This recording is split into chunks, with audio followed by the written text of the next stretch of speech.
तो दोस्तों, तो सबसे पहले हम देखेंगे कि व्यंजन में स्पर्श व्यंजन कि स्पर्श व्यंजन कितने प्रकार के होते हैं। तो देखिए, पहला स्पर्श व्यंजन। ठीक है, स्पर्श व्यंजन 25 होते हैं। सॉरी, स्पर्श व्यंजन 25 होते हैं।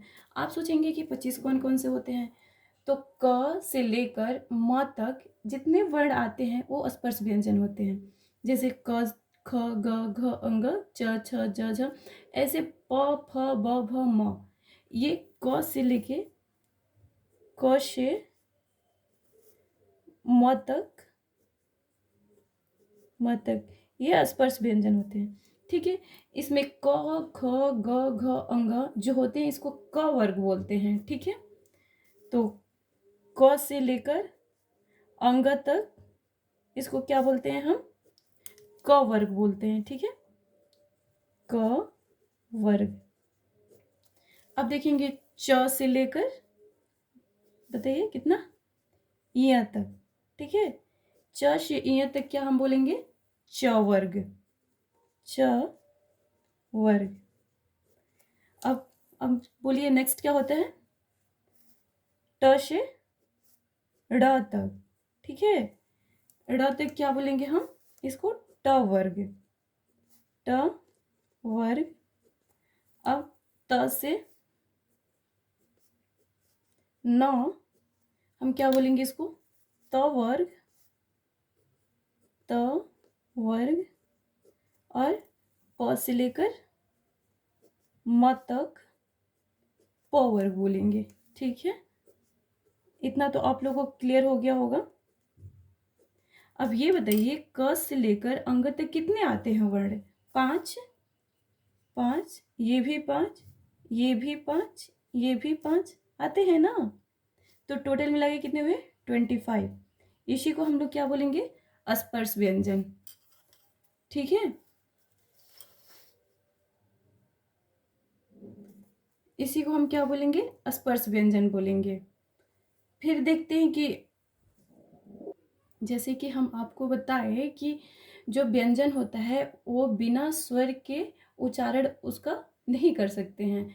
जैसे कि क का उच्चारण करना है, आप यहाँ पे देखिए क का, तो देखने में तो हम बोल रहे हैं कि क व्यंजन है, लेकिन अगर इसका विच्छेद करेंगे, विच्छेद इन द सेंस अलग अलग, तो इसको कहेंगे क, और यहाँ पे लगाएंगे हलंत प्लस अ।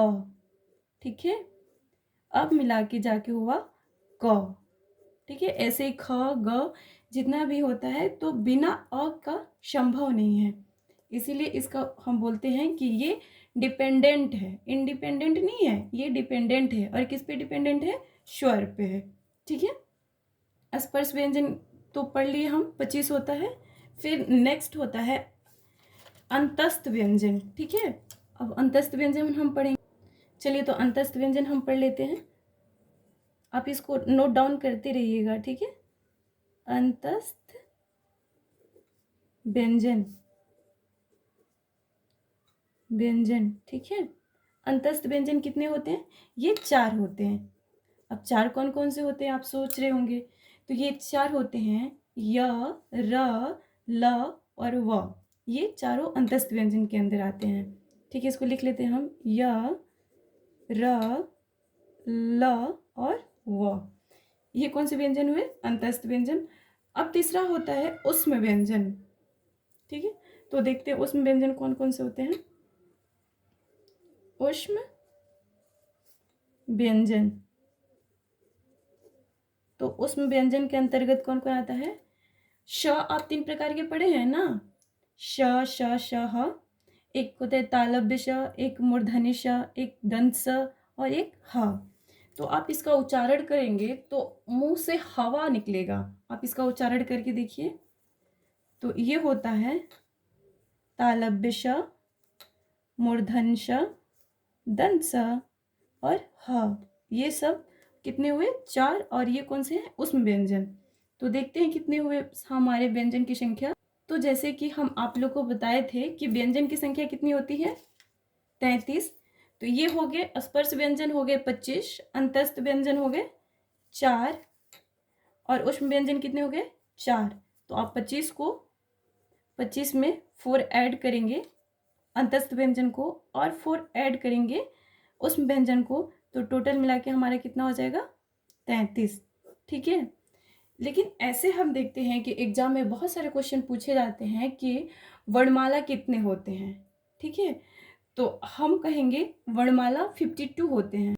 हम क्या बोलेंगे कि वर्णमाला 52 होते हैं। अब आप सोचेंगे कि जब स्वरों की संख्या 33 स्वरों की संख्या 11 हो गए और व्यंजन की संख्या 33, तो देखिए 33 प्लस 11 ये तो 44 हुआ, 52 तो हुआ ही नहीं। फिर अब देखेंगे कि कौन कौन सा व्यंजन है जो आप लोग नहीं पढ़े हैं। ठीक है, तो चलिए वो पढ़ते हैं हम लोगों को तो 52 पढ़ना है ना, तो ये 44 हुआ। तो फिर देखते हैं कि कौन कौन सा हम लोग नहीं पढ़े हैं। तो एक होता है उत्क्षिप्त व्यंजन। क्या होता है, यहाँ आपको दिख रहा होगा उत्क्षिप्त व्यंजन।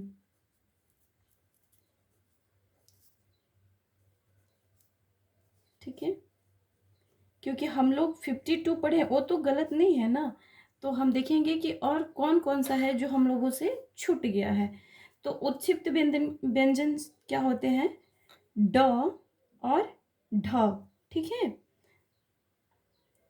उत्क्षिप्त व्यंजन ऐसे और ये ढ ऐसे, ये उत्क्षिप्त व्यंजन है।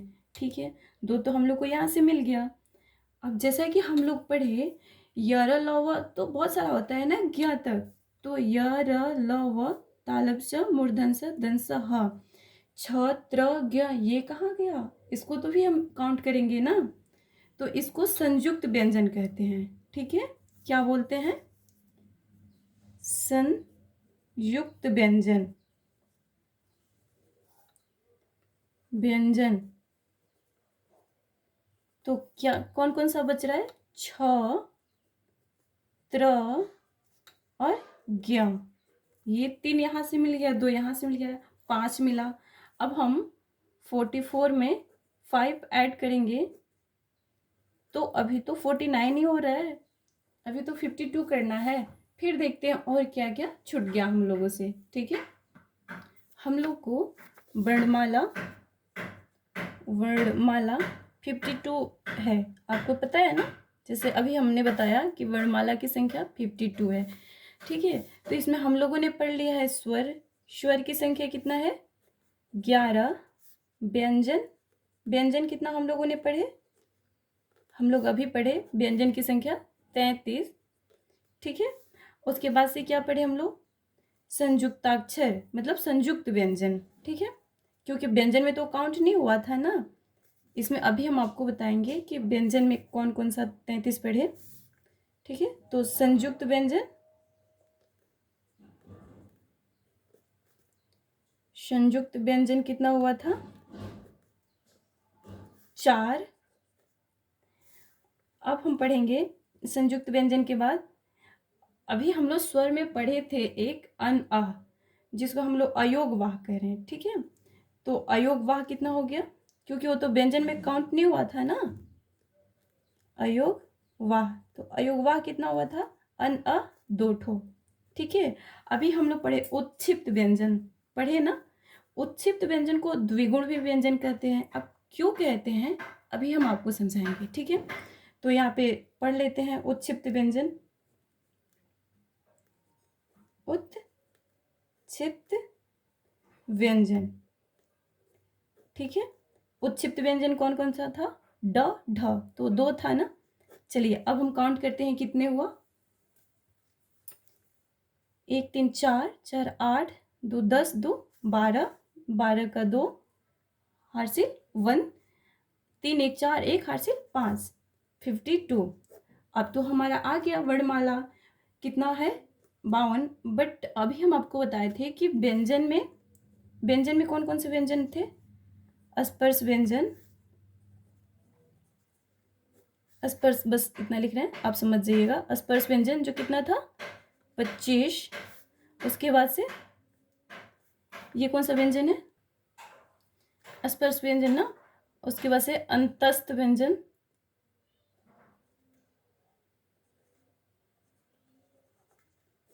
अंतस्थ व्यंजन कितना था, य र ल व 4 था ना, ठीक है। और तीसरा ऊष्म व्यंजन, ठीक है, ऊष्म व्यंजन, ऊष्म व्यंजन कितना था, श श श ह, 4, 3 ठो स होता है ना, तो ये 33 हुआ था। ओके, तो ये 33, 4 संयुक्त व्यंजन। अब संयुक्त व्यंजन में आप कौन कौन सा पढ़े थे, संयुक्त व्यंजन में छ त्र ज्ञ 3 ही, एक स्र भी होता है, श्रीमती लिखते हैं ना, ओ स्र, ठीक है। तो यहाँ पे हम लिख दे रहे हैं संयुक्त व्यंजन, संयुक्त व्यंजन में कौन कौन सा होता है, छ त्र ज्ञ और श्र, ठीक है, ये हो गया। और अयोगवाह, अयोगवाह में कौन सा है, अयोगवाह में, अयोगवाह में है आपका अन और अह, ठीक है। और उत्क्षिप्त व्यंजन ड ढ, उत्क्षिप्त व्यंजन कौन कौन सा है, ड और ढ।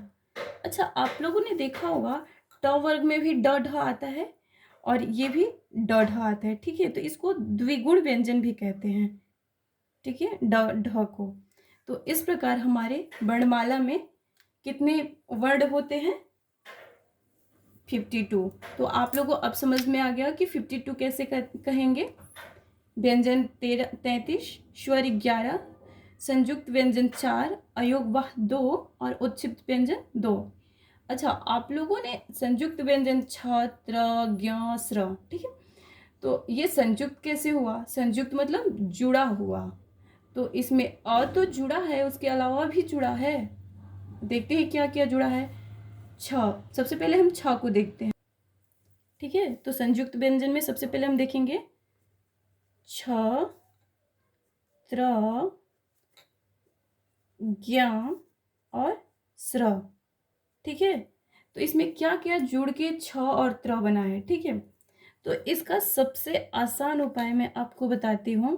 आपको इंग्लिश में क ख याद है, तो छ को क्या लिखते हैं, के एच एच से छ, टी आर से त्र,